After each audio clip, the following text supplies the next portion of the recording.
今回はボタンを押した時に指定したユーザーとの Teams チャットを開く方法をご紹介します。パワーアップスで外部のアプリやサイトを開く場合はローンチ関数を利用し、今回はこのようなディープリンクを利用します。このメッセージテキストの部分には、チャットを開いた時に入力欄にメッセージをセットしておきたい場合にテキストを記載します。アドレスにはチャットで開きたいユーザーのメールアドレスを指定します。動作を確認してみましょう。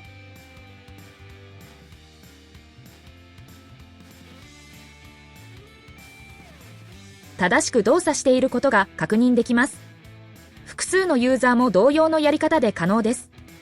2人目のメールアドレスを指定しますが、間幕切りで2人目以降を指定します。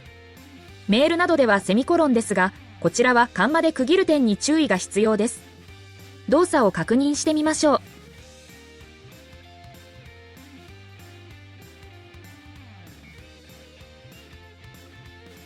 正しく動作していることが確認できます。